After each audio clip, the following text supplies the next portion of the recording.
You know, it was only last Monday, 2 days ago, that Quebec Premier François Legault said that he intends to seek a third term as leader of Quebec in next year's general election.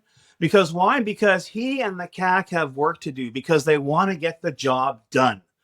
Well, here's the problem. A survey that came out today suggests the only thing that's done in Quebec is Legault and the CAQ. Done so much that you may as well try and stick a fork in them.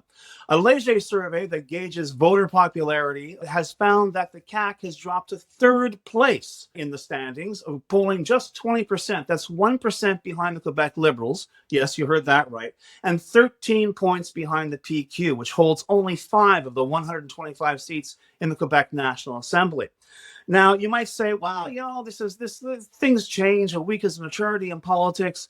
What's the big deal?" I think the big deal is in this poll, the more than 1,000 respondents were asked, "What do you expect from the next election?" And 63% responded, "A new government."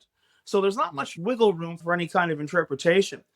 The other curveball that this poll contains suggests that the Liberals, who don't have a leader right now, and even though they're in second place, still well behind the PQ, if they get a leader by the name of Pablo Rodriguez, could wind up being in first place, actually 1 point ahead of the Parti Québécois. However, you've got to be careful with that, because the same respondents who gave these numbers, the same respondents who identified themselves as Liberal supporters, well, 54% of them said, "I haven't really made up my mind as to who I want to have leading the party." All of which leads us to a kind of, very murky future for Francois Legault and the CAQ. And that's kind of ironic when you think about it.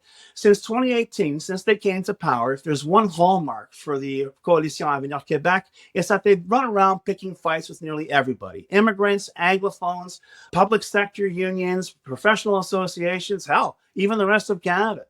But now, for the first time, it looks like there's a fight that the CAQ can't win. And it's a fight that's going to be winding up seeing them pitted against the voters of Quebec. And I'm not entirely sure that's a fight that Francois Legault and the CAQ can win.